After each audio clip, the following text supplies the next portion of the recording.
Hi, everyone, and welcome back. It's Kira Garfolo with Math 109 at Greenville Tech.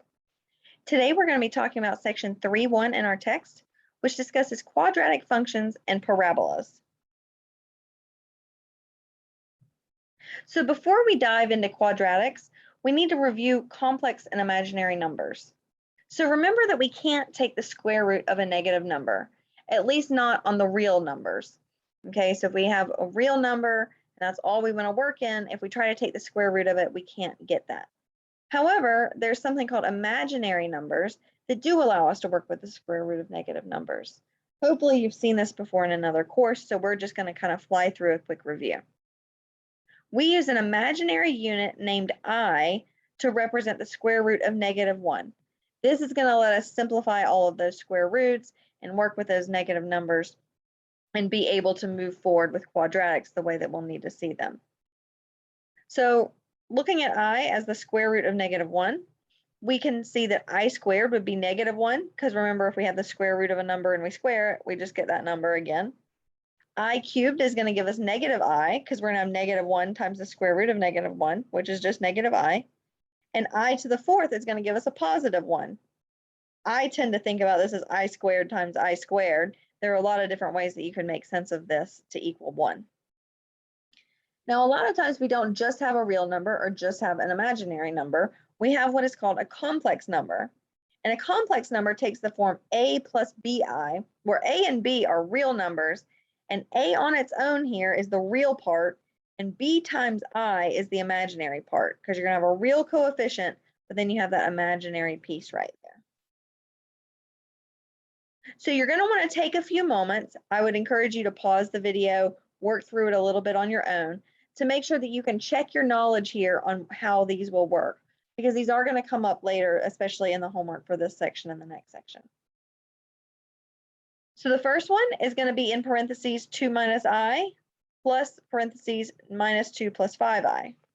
So remember here, the order of operations, since we're just adding and subtracting, we can go from left to right. We need to combine like terms. That's about all that we can do here. So 2 minus I minus 2 plus 5i. We can combine the terms here, and we see that we have 4i because we have 2 minus 2, so those go away to be 0, and minus I plus 5i is 4i. So our final answer there is 4i. For the next one, we have 3 times the quantity 2 minus 3i. The 3 is going to distribute, just like normal math. 3 times 2 is 6, and then minus 9i. That's all that we can do. That's our complex answer. Now, in this last one, we're going to have to use, most of you probably learned as FOIL. You're going to have to multiply the two binomial terms. So however you learn to do it, the 3 has to go to the 5, the 3 has to go to the -4i, the 2i and the 5, and the -4i and the 3. So when we multiply all of those out, we get 15 plus 10i minus 12i minus 8i squared. And right away we can see that we have like terms, right? We have 10i minus 12i, so those two will combine to be minus 2i. But remember from the previous slide that 8i squared is actually 8 times -1. So this will actually just become a plus 8. When we simplify these out, we're going to get a final answer of 23 minus 2i. Again, be sure that you take a few minutes here and you're able to get these same answers, because sorting it out now before you throw in another new piece of material is going to be important.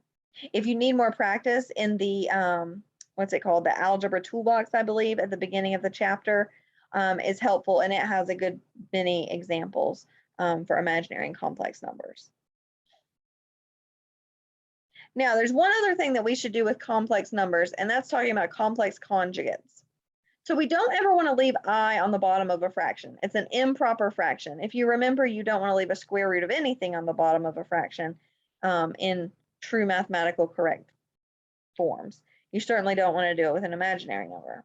So what we do is we multiply it by a fraction made from the conjugate. The conjugate of a complex number a plus bi all you're going to do is change that plus to a minus. So you end up with a minus bi. So for example, if we wanted to simplify this quantity here, 3 plus 2i over 2 minus 4i, the conjugate of the bottom is what we need to consider. So 2 minus 4i, the conjugate of it, we're going to change this sign, so it's going to be 2 plus 4i. Now we can't just multiply the bottom by something, we have to multiply the whole thing by 1.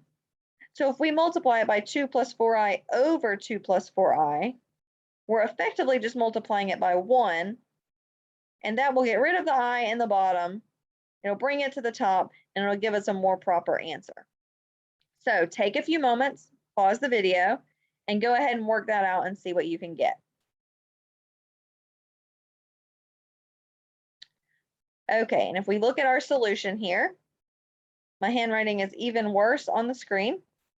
We can see that we get the original quantity here, and we're multiplying it by 1, but 1 is the fraction of the conjugate.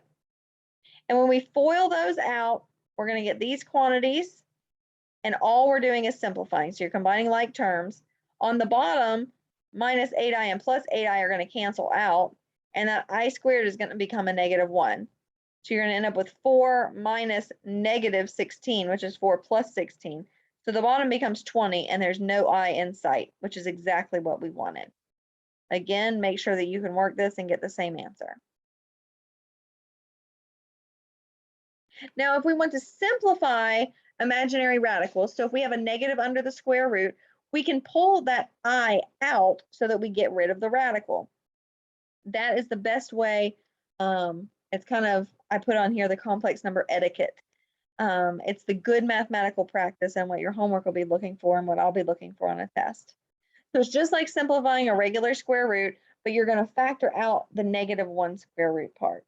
So for example, negative square root of 20 or square root of negative 27, excuse me, is the same as saying the square root of 9 times 3 times negative 1. Well, we know that the square root of 9 is 3, so it's going to be 3. The square root of 3 is as simplified as we can get, so we leave it alone. And the square root of negative 1 is I. So we can simplify this as 3 times I times the square root of 3. Okay, so now we can finally talk about quadratics. Quadratic functions are a big part of our level of algebra, and really, if you're going to continue on to calculus or any other higher level math, you're going to see a lot of quadratic functions. So certainly this will come back kind of throughout our course, back and forth, and it'll come back in later math classes if you take any more in the future. So a quadratic function is just a nice mathematical term for a function that looks like this one below. So f of x equals a times x squared plus b times x plus c. The only restriction here is a cannot equal 0. So basically there has to be an x squared term, and that x squared term has to be the highest degree. You can't have an exponent bigger than that squared. So b and c could be 0, but somewhere in there you have to have an x squared term for it to be quadratic. Now the graphs of quadratic functions are one of the most well-known graphs in math. It is called a parabola. It looks kind of like a U shape. The turning point of that U shape is called its vertex. So it's going to go it's going to cut down all the way to a vertex and then turn around and go back up, or it's going to go up all the way to a vertex and then hit it and go back down. So the vertex is kind of that minimum or maximum point before it turns the other way. If we think back to how the standard form of a quadratic equation is that ax squared plus bx plus c, then we can find the coordinates of the vertex. The first thing we need to do is find the x coordinate, and it's just negative b over 2a. And once you find that x coordinate, you can plug it into the function to get f of negative b over 2a, and that'll give you your y coordinate. So every parabola has some things in common. It's perfectly symmetric about that vertical line that goes through the vertex. So think about it. It's perfectly symmetric. You can draw a vertical line to cut it in half, is all that we're seeing here. So when you cut it in half, that is called your line of symmetry or your axis of symmetry. And not surprisingly, it's at x equals negative b over 2a. It's the same as the x coordinate for your vertex because it's going to go through your vertex. Now here we have a couple of different parabolas shown, and we're going to talk about opening behavior. So you can see here on the left that this parabola opens upwards, right? So it's decreasing, decreasing, decreasing, hits the vertex, turns around and goes increasing, increasing, increasing. This is called opening upwards or concave up in a lot of math texts. The vertex is our minimum. We say it's a relative minimum in this case. In fact, in a parabola, it's an absolute because it never gets lower than that. But in general, as you'll see through some of our soon to come chapters, anytime we have a turning point like this, it is considered a relative minimum or a relative maximum. So here it's a relative minimum because it's the lowest that it goes, and then it turns around and it comes right back up. We know that our parabola opens upwards like that if that leading coefficient, so that value of A, is positive. If A is positive, it opens upwards. And here's that example of that axis of symmetry. You can draw that line that splits it straight in half. It goes right through the vertex, and that is going to be the case with any parabola. Now, on the other hand, if our leading coefficient of A is negative, then the parabola is going to open down. So it's going to kind of flip over. Now it's increasing, increasing, increasing. It hits that vertex and it starts decreasing again. So our vertex is a maximum in this case. And we say that the graph is concave down. It's opening downwards. Again, we see that axis of symmetry, split it straight in half. And we have all of these formulas all in one convenient chart to help us out. Now, just a quick note about leading coefficients. As long as it's in ax squared plus bx plus c, a is going to be that first number that you see. However, it's important for you to know that if it's not presented in that order, a is still whatever is attached to that squared term. Your leading coefficient is the coefficient on the highest degree. So in a quadratic, the highest degree is 2, because the most we can have is x squared, and it's that value, that coefficient that's attached to that x squared term. Let's consider an example. I kept Brian's example, even though I usually make my own, or at least twist them around, because I think it's a great example and I love thinking about it. It reminds me of something we did in high school for a physics experiment up on the roof. So you are going to go stand on the edge of the roof and you're going to throw a pumpkin straight into the air. So you're starting up high, you're going to launch that pumpkin straight up and you're going to watch it fall to the ground and smash. You can write the height of that function, so the path of that function, the path of the pumpkin, how high that pumpkin goes as you launch it into the air, in feet, as h of t equals negative 16 squared plus 20t plus 120, where t is the number of seconds after the pumpkin is thrown. Because if you launch it hard enough, it's going to take a couple seconds to go all the way up and then come back down. So now we're going to kind of dissect this and see what's going on. First, is the graph going to open upwards or downwards? Well, to answer this, we need to look at that leading coefficient. Here we see that negative 16 is the leading coefficient. So since it is negative, it is going to open downwards. Now you can also think about this intuitively in this case, right? If you launch a pumpkin off the roof, you expect it to go up, up, up, and then turn around and come down, down, down. You're not launching it off the roof for it to go down, down, down, and then bounce back up. So it makes sense that it would be an arch that opens downwards. So again, since A is negative here, it's negative 16, it is going to open down.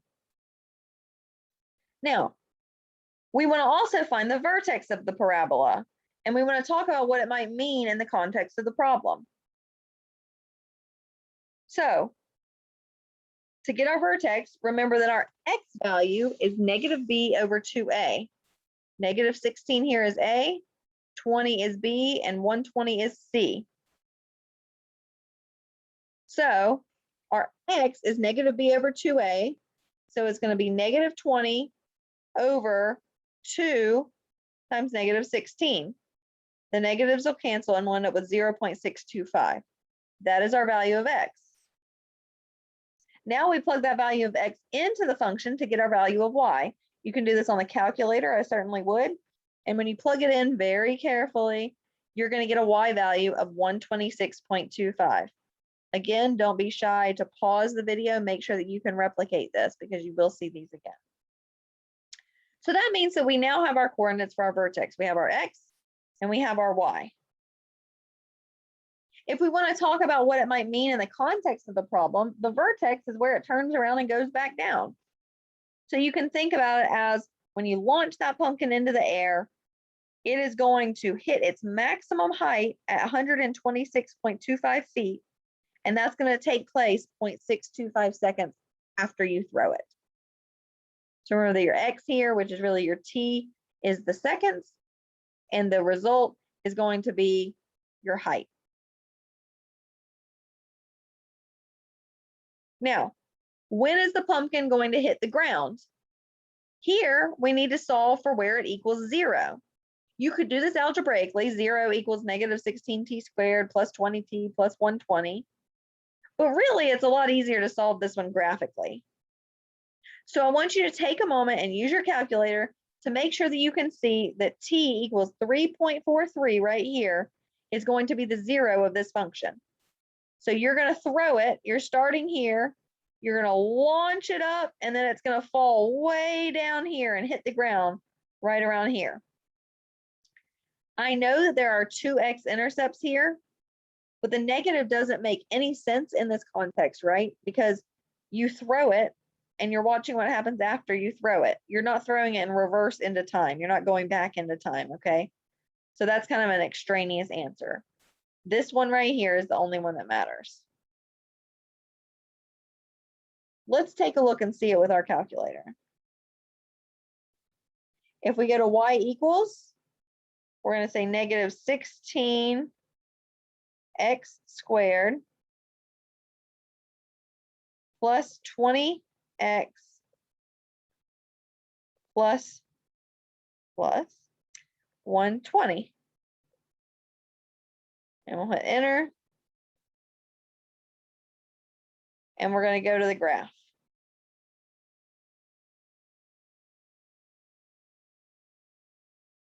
And here, I'm not sure what I'm in, so I'm going to go to Zoom Standard.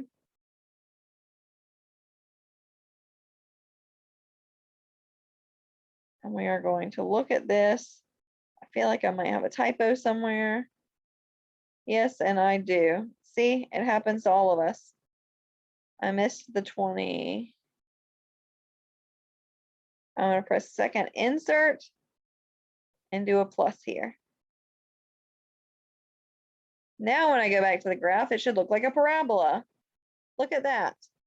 This is not a complete graph. It actually goes up, up, up, and then plops back down. If we wanted to see a complete graph, we could go up higher. Let's do a y maximum of 150 maybe, because we know we're doing plus 120. And there we go. We actually see the parabola. This is a much more complete graph. Now, this is the point right here that we want to get. So we can say second calc. We want a 0. And now we need to find our left bound. So we'll trace right along. Our left bound is going to be on that upper end. And our right bound, we need to go to where it is negative. And we're going to tell it to guess. And it tells us that our 0 is at x equals 3.434 and some change, which is exactly what we got here, 3.43. Again, take a minute, make sure you can find those zeros, because that's going to definitely pay dividends as we go through these next few sections. Now, standard form is the way that we've been seeing it. We've been seeing it as f of x equals ax squared plus bx plus c. Well, we can also write any quadratic function in the format below. We have a times the quantity of x minus h squared plus k. Here, a is the exact same that we saw in standard form. So the a remains the same. But in this format, we can easily see the vertex because it is at hk. H is here, k is here. Now you want to be careful because remember that h is subtracted. So if this is a plus here, then you're going to have a negative for h. right? You're gonna have a negative value here. But this is an easy way to see our vertex. And we still see the value of A, so we still know that if it opens upwards or downwards, so we know if it's a minimum or a maximum. Let's consider an example. We want to find the vertex of the parabola for f of x equals -4 times x minus 5 squared plus 7. So first we need to write down what h and k are. So remember here that we have a in our form, a times x minus h squared plus k. So just matching this up, we see that a is -4, k must be 5, or h must be 5, and k must be 7. Because this is a, this is h, this is k. And our vertex is at hk. So our vertex has to be at 5, 7. Voila. That's a lot simpler than having to trace it on a graph or graph it in the first place. If you see it in this format, you can easily find the vertex. We also know that since this is negative here, that -4 is the leading coefficient, so it's going to open downwards. So it's going to be a maximum because it's going to go up, up, up to that vertex and then down, down, down beyond that vertex. You can always graph it on your calculator to verify. You can use the trace function to make sure that that's roughly correct. If you missed a sign or something like that, that'd be an easy way to make sure that you caught that mistake. Now, another example is here. It's our pumpkin throwing example. We want to convert this in standard form into vertex form. So remember, standard form is here, and we already found the vertex. We know that the vertex is 0.625, 126.25. We also know the value of A because it's in that standard form. -16 is A.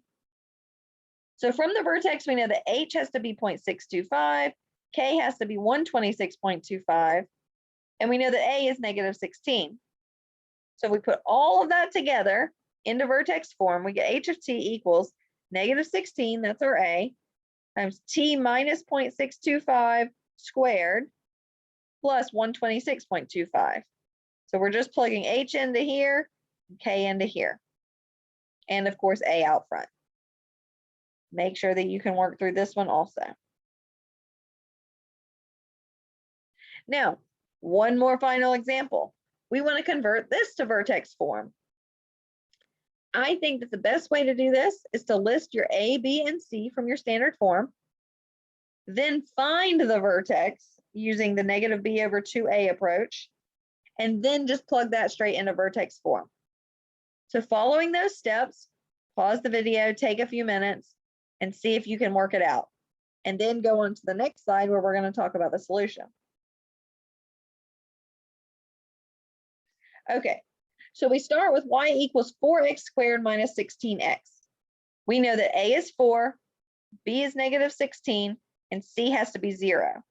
Remember that A is tagged to that x squared, B is always tagged to that x, and C is always a constant with no variable attached. Our vertex, the x coordinate, is -b/2a.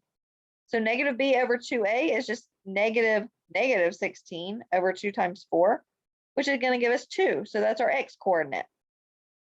If we plug that back into the original equation, f of 2 is going to give us -16. So we know that our vertex is at 2, -16. That means that by definition, 2 has to be h and k has to be -16.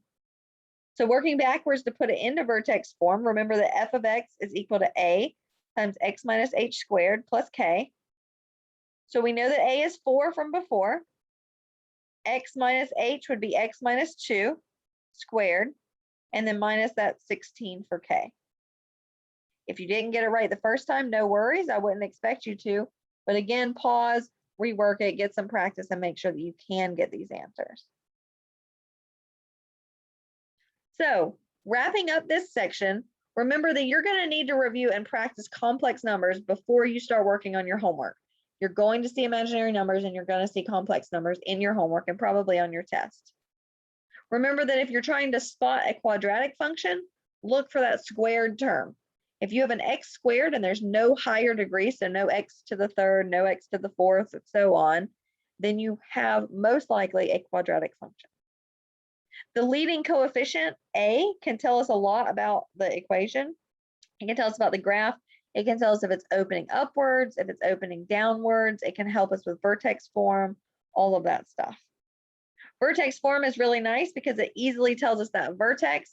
We can easily find the axis of symmetry at that point because it's just at that x equals whatever x is in the vertex. And the easiest way, if you have standard form and you need to put it into vertex form, is to first use that negative b over 2a to find your coordinates of the vertex, and then use a from the original and just plug it straight into vertex form. Again, remember there are so many resources for you within our Blackboard shell. We have the Math Center, we have My Office Hours, all kinds of resources available for you. Do not fall behind. This is going to be a tough and fast-moving and packed chapter and unit for that matter. So make sure that you are following along, not falling behind, and getting help if you need it. Thanks, and I hope to see you next time, and I hope that you have a great day for the rest of today.